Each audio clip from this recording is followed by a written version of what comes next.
It was around 9:30 on a Saturday morning when I first noticed something was off. I had just poured myself a cup of coffee and was about to head out back to enjoy the quiet when I caught some movement through the curtains in the front room. I looked outside and froze. There were people in my driveway. Not just walking past or accidentally turning around in it, standing, milling around, setting things up. I squinted and leaned closer to the window, trying to make sense of what I was seeing. A folding table had been placed near the curb. Someone was unrolling a long white runner down the center of my driveway, taping it down at the corners. Two teenage girls were adjusting small, white folding chairs into two neat rows, and a woman was sprinkling flower petals from a plastic grocery bag like she was decorating a chapel. And that's when I saw her, Karen. If you live in a neighborhood with an HOA, you probably already know a Karen. Ours had lived at the end of the block for about 5 years. Always in everyone's business. Always filing anonymous reports about trash cans left out for too long, lawn heights being non-compliant, and patio furniture that didn't meet aesthetic standards. You know the type. She was standing there in a pale blue sundress, barking orders at two young men unloading speakers from a van parked right in front of my mailbox. Clipboard in hand, walkie-talkie clipped to her belt. She looked like a low-budget event coordinator who had taken over a space she clearly didn't reserve, or in this case didn't own. I opened my door and stepped out. "Excuse me," I said, trying to keep my voice calm. "What's going on here?" Karen didn't even flinch. She turned slightly toward me and smiled like this was all perfectly normal. "Oh, good morning. Just a quick setup. We're having a small wedding ceremony today. Should be wrapped up by the afternoon." I blinked. "On my driveway?" "Yes," she said, still smiling like she was asking to borrow a cup of sugar. "The bride's aunt lives across the street, and her front yard is a bit too steep. Yours is flatter and the lighting's better for photos." She gestured vaguely at the sky. I couldn't believe what I was hearing. "And you didn't think to ask me?" She let out a light, dismissive laugh. "Oh, it's just for a couple hours. It won't affect anything.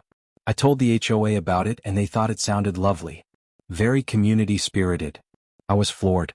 This woman had unilaterally decided that my property was the perfect venue for a wedding, without even the courtesy of knocking on my door.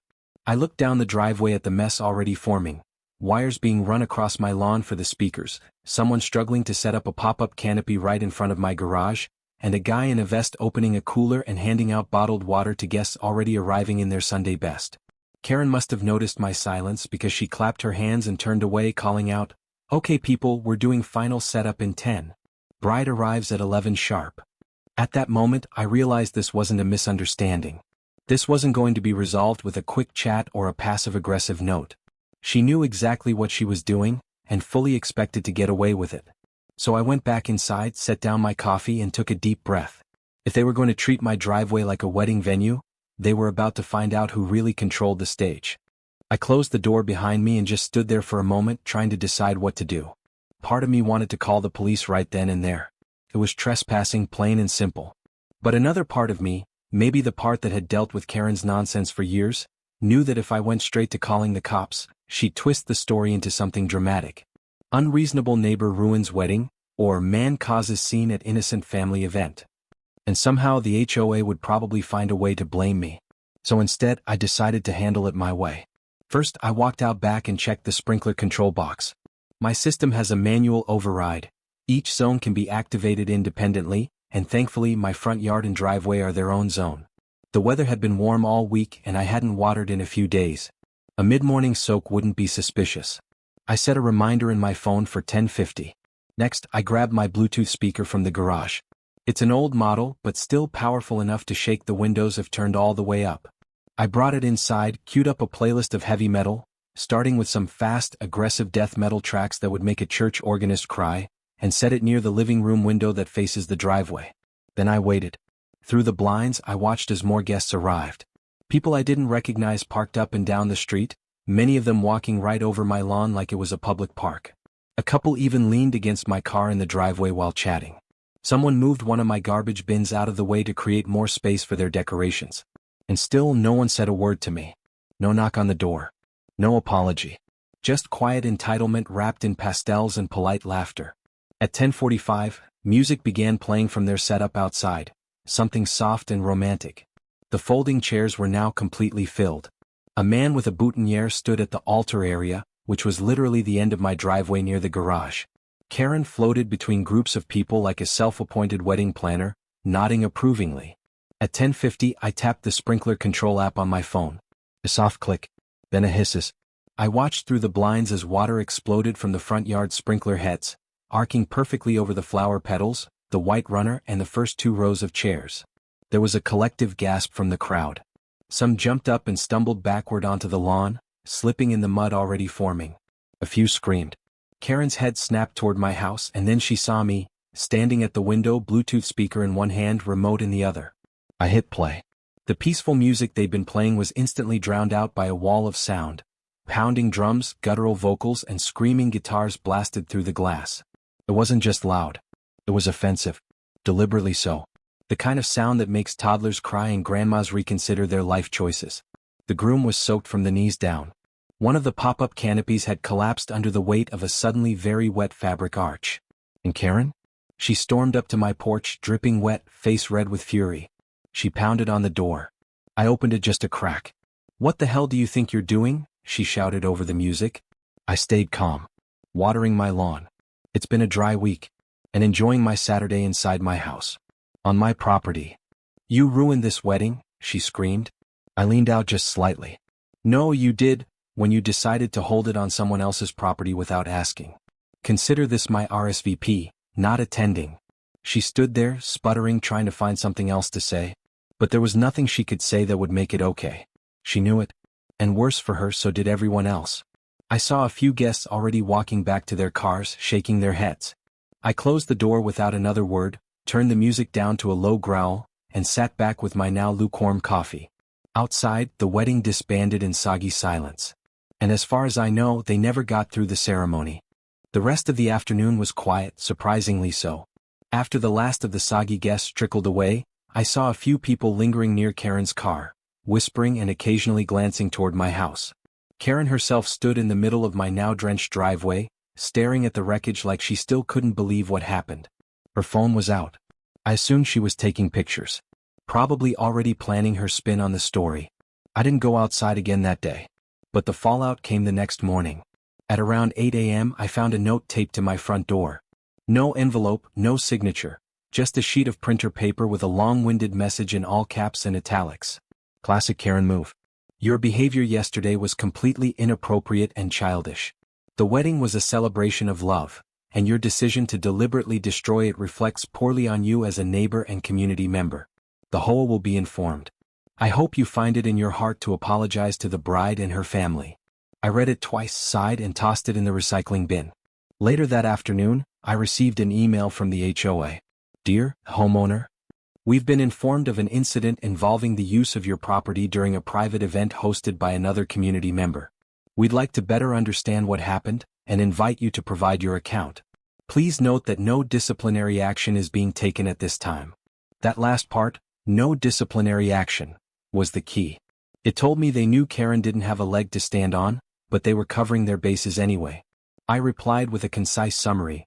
Unauthorized use of property, no permission given, systemically planned without my consent, and that I used my own sprinkler system on my own land. I included a few photos from my security cam, time-stamped, showing the decorations going up while I was still inside.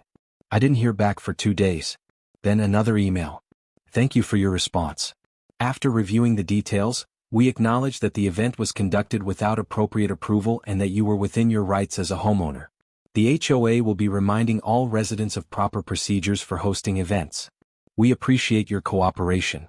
That was the HOA version of "We're not mad at you, but we are mad at Karen." I thought that might be the end of it, but word spread fast. Neighbors started asking questions. A couple of them stopped by while walking their dogs, pretending to chat casually but clearly fishing for the real story. I kept it brief, just said Karen tried to use my driveway for a wedding without asking and it didn't go well. But people knew. About a week later I got a knock on the door. It was the bride's aunt, the woman who lived across the street. She looked embarrassed and tired. "I just wanted to say, I had no idea she planned to use your property," she said. "Karen made it sound like she had everything approved and sorted out. I'm sorry for the trouble." I told her it was fine. I wasn't mad at her. And honestly, I wasn't even that mad anymore. The whole thing had become the neighborhood's favorite cautionary tale. Karen, for her part, laid low for a while. No HOA complaints, No passive-aggressive notes about recycling bins or lawn height. I think the whole thing shook her confidence a little. And maybe, just maybe, she learned that just because you hold a clipboard doesn't mean you're in charge of everyone else's life. Weeks passed and the neighborhood slowly returned to its usual rhythm. The incident, though, never really faded. It turned into one of those local legends people quietly referenced when talking about Karen, the wedding fiasco, as it came to be known.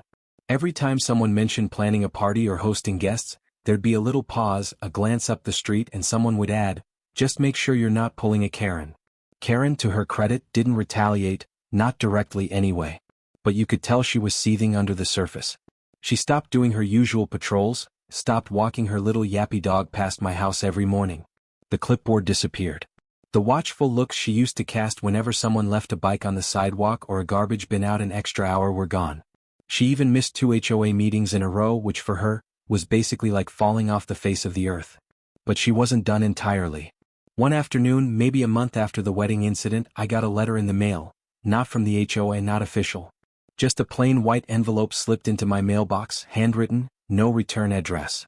Inside was a single sheet of paper. No greeting, no signature. "You may have embarrassed me, but you made yourself look like a petty, bitter man in the process. I hope you enjoy sitting alone in that house while the rest of us live like neighbors." That was it. I stared at it for a long minute. It wasn't a threat, not exactly. But it was telling.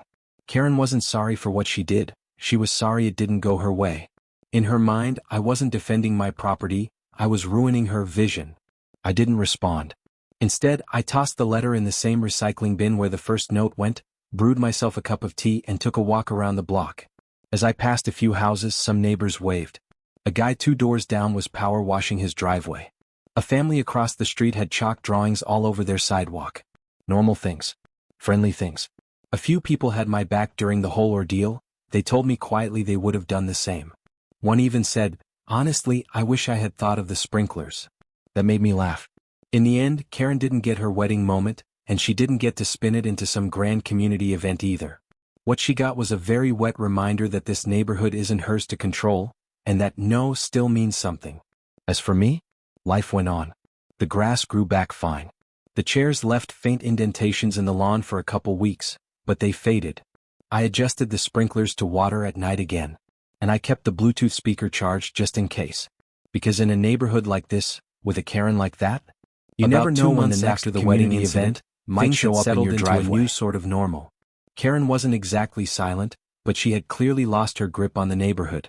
4 years she had been the unofficial mouthpiece of the HOA, and most people had just gone along with her, out of convenience mostly or to avoid becoming the next person on her list.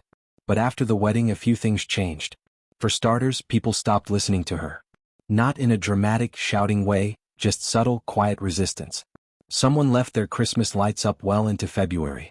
Another family started using a small above-ground pool in their backyard, despite Karen having tried to ban those 3 years ago. And no one said a word. One day I saw the teenage kid from down the block skateboarding in the street, which Karen had always hated, and I half expected her to come storming out with a warning. But nothing happened. Then the next HOA meeting rolled around. I hadn't gone to one in years. To be honest, I had avoided them because I couldn't stand the passive-aggressive tone most of them took. But this time something felt different. Word had gotten out that the board was going to review some procedures around event approval and property use. That was enough to get me in a chair at the back of the community center's meeting room. It was a Wednesday evening and the place was more crowded than usual, probably double the attendance from what I remembered. A few folks I'd never seen at meetings were there, whispering about the wedding situation. Karen was there too, of course, sitting stiffly near the front, her arms folded and a tight smile frozen on her face. She didn't say much during the open comments section, which was unusual. Normally, she had something to say about lawn heights or teenagers being rowdy near the park. When the board got to the agenda item about property use, the room went quiet. One of the newer board members, a younger guy named David, brought it up gently. He said there had been confusion about what permissions were needed for community events, especially when they involved private property. He didn't name Karen or reference the wedding directly, but everyone knew. Someone from the back, a woman I didn't recognize, raised her hand and said, "Look, I don't care if people want to host weddings or parties or whatever. But you can't just take over someone's driveway like it belongs to the neighborhood. That's common sense." A few heads nodded. I saw Karen flinch just slightly. David nodded. Exactly. So moving forward, we're clarifying the policy. Any event that involves common areas or adjacent private property will require written permission from all affected homeowners. Karen's hand shot up. Yes, Karen? David asked, clearly bracing for something. I just want to say, she began, her voice tight, that there has been a lot of misunderstanding about that event. It was meant to be a beautiful moment for a family member. And some people chose to escalate things unnecessarily. She didn't look at me, but everyone else did. I didn't say anything. I didn't need to. David just nodded and said, noted. The new policy still stands. That was the moment, I think, when Karen realized she wasn't going to get her power back. Not the way she used to have it. Not after this. After the meeting, a couple of neighbors came up to me. One clapped me on the shoulder and said, "Bold move with the sprinklers, man." Another handed me a homemade chocolate chip cookie from the tray she'd brought for the refreshment table. "That was for standing your ground," she said, smiling. Felt weird. I wasn't used to being at the center of neighborhood attention, and I certainly didn't expect to become some kind of local folk hero. But there it was. Over the next few weeks, Karen kept a much lower profile. She still lived in the same house, still drove the same car, still took her dog on slightly too long leash walks that let him wander onto other lawns. But she was quieter, more careful. I think deep down she knew she'd crossed a line. Then came spring. One Saturday morning I was out front pulling weeds when a small U-Haul truck pulled up to Karen's house. A couple of younger people, early 20s maybe, started hauling out folding chairs, decorative centerpieces, and boxes labeled event supplies. One of them looked like the same woman who was supposed to get married in my driveway months earlier. She didn't look at me as they worked. Karen was outside directing them, but she wasn't her usual self. No clipboard. No barking orders. She just looked tired. Not physically, but like someone who had been holding on to control with both hands and now didn't quite know what to do without it. That afternoon, I saw her standing on her porch, looking out at the street like she was waiting for someone to come by and tell her what she was still in charge of. No one did. She hasn't left, and we're not best friends or anything. But the balance has shifted. She hasn't left any more notes. No complaints.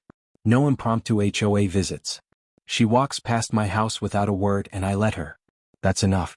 I've come to realize that people like Karen don't change overnight, and sometimes they don't change at all.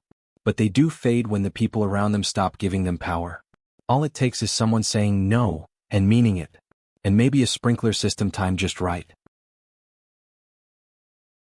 It was late summer when I saw the for sale sign go up in Karen's front yard.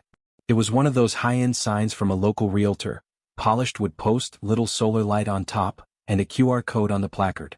Not something you toss together in a weekend. She'd been planning this for a while. The day it went up, I was trimming the hedges out front when the realtor pulled into Karen's driveway in a sleek black SUV. Karen stepped out of the house to greet him, looking put together but rigid, like someone putting on their best version of "everything is fine." She wore a pastel cardigan and had her hair pinned back, but the lines around her mouth seemed deeper than they had a year ago. I didn't gawk, but I watched from behind the hedge. The realtor handed her a folder and began pointing around the yard. Karen nodded along, occasionally gesturing toward the house like she was selling a mansion. I wondered if he knew the local legend, the driveway wedding, the sprinklers, the fallout, or if he was just happy to land a listing in a neighborhood with clean lawns and decent curb appeal.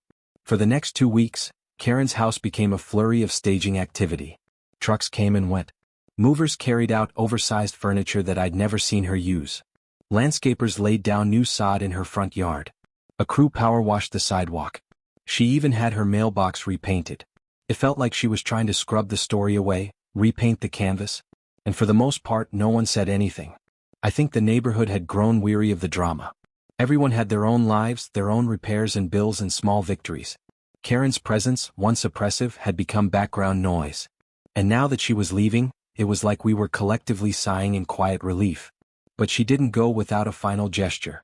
3 days before the first open house, I came home to find a plain manila envelope taped to my front door. Inside was a single piece of paper. Type. There was a time when this neighborhood had standards. When people respected boundaries, respected order. That time is gone now. I hope you're proud of what you've helped create here. No signature, of course. But it didn't need one. I didn't bother responding. I didn't even keep the letter. I tossed it into the bin with the grocery flyers and credit card offers. But I'd be lying if I said I didn't feel something when I read it. Not guilt. Not anger. Just a strange sort of melancholy, Like when someone you've known for a long time, even if you never liked them, finally walks out of your life for good. Karen's house sold within a month. The new owners, a young couple with a toddler and a Labrador, moved in mid-September.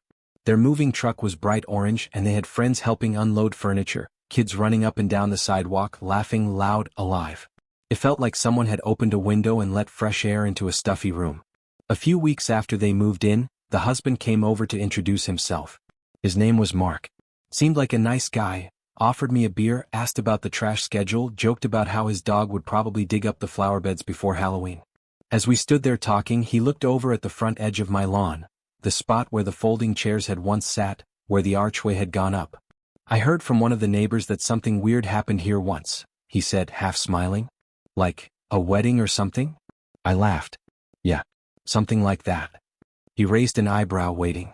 I thought about telling him the whole thing, the notes, the sprinkler system, the blasting death metal, but instead I just said, long story. Welcome to the neighborhood. He laughed. Fair enough. Since then things have been quiet. The HOA meetings are smaller, friendlier. There's a new president, a retired teacher named Sheila who actually listens to people. The rules are clearer now. No one's trying to rewrite property lines or stage theatrical performances on driveways. People talk more. There's even a little community garden going up near the park. I still get letters sometimes. Not from Karen, I doubt I'll ever hear from her again, but from the HOA. Normal stuff. Updates. Newsletters. One of them mentioned they were revising the community event guidelines, citing a recent incident involving a resident's private property being used without consent. No names, no details. But I smiled when I read it, because that meant the story had stuck. Not just the chaos but the part that mattered, the idea that you can say no. That someone can push too far, and that a little bit of resistance, well placed, can change more than just a moment. It can shift an entire street. And now, when I water the lawn or walk out to get the mail, I pass that same driveway, my driveway, and I don't think about folding chairs or wet tablecloths or the screech of metal guitar riffs in the middle of a Saturday afternoon. I just think about how peaceful it is. And how sometimes the best endings don't need a speech or a final confrontation. Just a quiet neighborhood, finally left in peace. So, a few seasons go by and life on the street? It's normal again. I know that doesn't sound exciting, but after dealing with Karen and her surprise driveway wedding, normal feels like a luxury. The new family that moved into Karen's old place really changed the vibe. Young couple, early 30s maybe, a toddler who loves scooters and a golden retriever named Waffles, who, by the way, thinks my lawn is his personal running track. But hey, I'll take that over secret HOA memos and clipboard patrols any day. They're social in that easygoing way. Barbecues on Saturdays, a little fire pit out back. Nothing obnoxious, just that friendly kind of background noise that reminds you people are actually living their lives. They even invited me over once and I gotta admit I didn't hate it. I'm not exactly a backyard beer and cornhole kind of guy, but it was nice. Easy. At some point during that evening the wife, her name's Tasha, asked me if I'd lived here long. I said yeah, about 8 years. She laughed and said, we heard some story about the previous owner and like a sprinkler system and a wedding? And she kind of tilted her head like she didn't know whether to believe it. I looked at her, smiled and said, yeah, that happened. She blinked. Wait, seriously? I nodded. On that driveway. Right there. I pointed. She looked stunned. And then she laughed, not in a mocking way, more like the kind of laugh you let out when someone tells you a ghost story and then turns on the lights. Just amused, a little shocked, and very glad she wasn't involved. Anyway, the neighborhood kind of rallied after that whole ordeal. I mean, no big dramatic meetings or anything, just small stuff. People started talking more. Kids played in the cul-de-sac again without getting yelled at. The guy across the street started flying a kite with his daughter on weekends. Even the HOA board mellowed out. They actually started listening. Probably helps that Karen's voice isn't echoing through every meeting anymore. And me? I got to thinking about the whole thing, how quickly things got out of hand, how a driveway turned into a battleground, how a couple of sprinklers and some well-timed death metal ended up being my line in the sand. It was never about the water or the noise or even the wedding. It was about respect. Boundaries. About the idea that your space, your home, should mean something. There was this one night, late fall. Wind was starting to pick up, leaves tumbling around the sidewalk. I stepped outside to bring in the trash bin. Quiet street, porch lights blinking on one by one. And I stood there for a second just looking at the house across from mine, Karen's old house. now full of laughter, a swing in the front yard, Halloween decorations still dangling from the trees. And for the first time in a while, I didn't feel tense walking past it. No bracing myself for another confrontation or wondering what new HOA policy was waiting in my mailbox. Just peace. Real earned peace. I never saw Karen again. Heard she moved a few towns over, maybe closer to her sister or something like that. I doubt she's hosting any driveway weddings these days, but who knows? Maybe she found a neighborhood that matched her energy. Or maybe, just maybe, she realized you can't control everything and everyone around you forever. Eventually people push back. Eventually the sprinklers come on. And me? I just keep living. Keep watering the lawn. Keep waving to the neighbors. And sometimes, when the sun's going down and the whole street turns that soft orange color, I look at that stretch of concrete and remember. Not because I'm holding on to it, but because it reminds me of what it took to get here. Sometimes the wildest stories happen in the quietest suburbs. And sometimes standing your ground, even with a little water and some Slayer on full blast, is exactly what the neighborhood needs. So, now we're heading into winter, and as the weather gets colder, the streets start to look a little more barren. Everyone huddled inside for the holidays, lights up in windows, some snow starting to dust the sidewalks. It's the kind of time of year when things feel quieter. Neighbors don't chat as much, but there's something nice about the silence, not the oppressive kind like we had with Karen. Just stillness. And then one afternoon when I was clearing snow off my driveway, I saw something strange. It was just a flash of movement, like someone was darting around the corner of Karen's old house. I thought I was imagining things. I didn't think anyone lived there yet, at least not permanently. The new family, Mark, Tasha, and little Eli, had only been around for a couple months. But sure enough, as I looked closer, I saw a figure walking quickly down the path toward the street. It was a woman. Tall, dressed in a heavy winter coat, with her face obscured by the scarf wrapped around her neck. At first I didn't recognize her. But as she got closer, something clicked. It was Karen. My heart stopped for a second. She had that look again, the look I'd seen so many times in the past. The stern set of her jaw, the cold determination in her eyes. But there was something different too. She wasn't the same Karen that had stormed through the neighborhood in a rage. This time she seemed smaller somehow. More tired.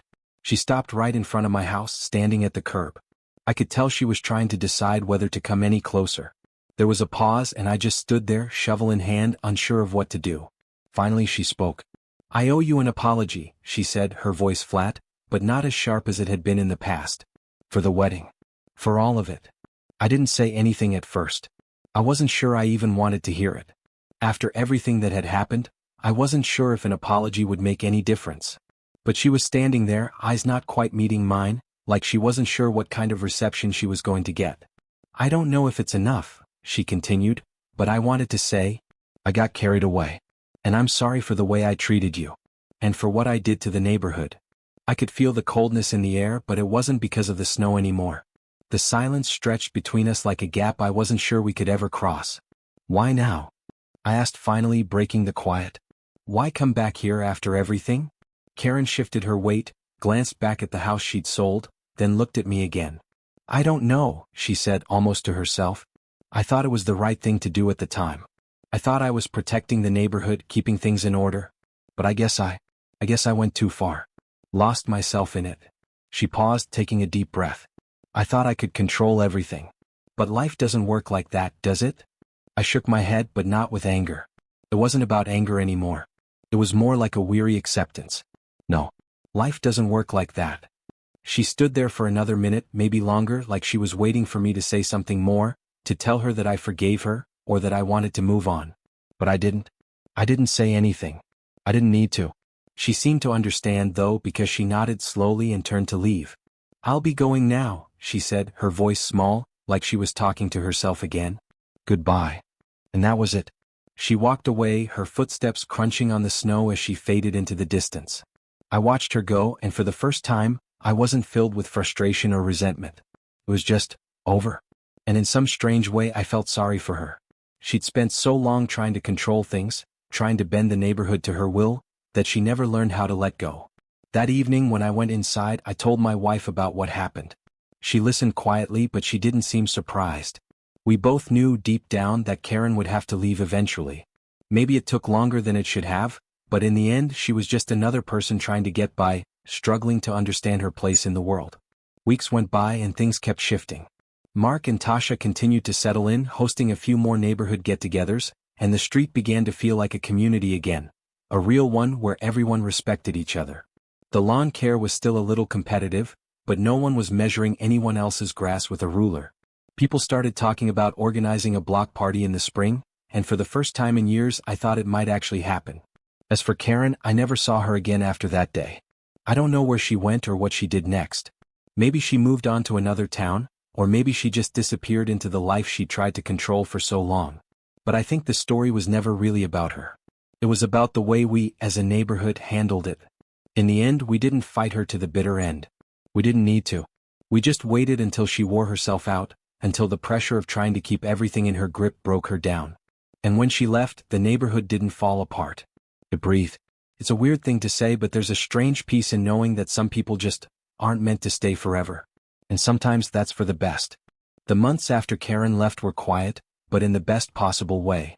The neighborhood began to find its rhythm again. Mark and Tasha's little one Eli grew up a bit, learning how to ride his bike in the cul-de-sac. I'd wave to them every now and then while I was working in the yard, and we'd chat about the weather or a good deal at the hardware store. It was simple, but it felt real. One evening, when the trees were finally bare and the winter chill had settled in, we all got a neighborhood newsletter. It wasn't anything fancy, just the usual updates from the HOA, but there was something different about this one. It had a note at the top, written in the usual formal tone, but the message was clear. The HOA board would like to acknowledge the improvements in our community, both in spirit and in action. Our success as a neighborhood is not only measured in regulations, but in the relationships we build. There was no mention of Karen, no thinly veiled jabs. It was just a statement. A sign that, with time, we had all moved past what had happened. And to me that was enough.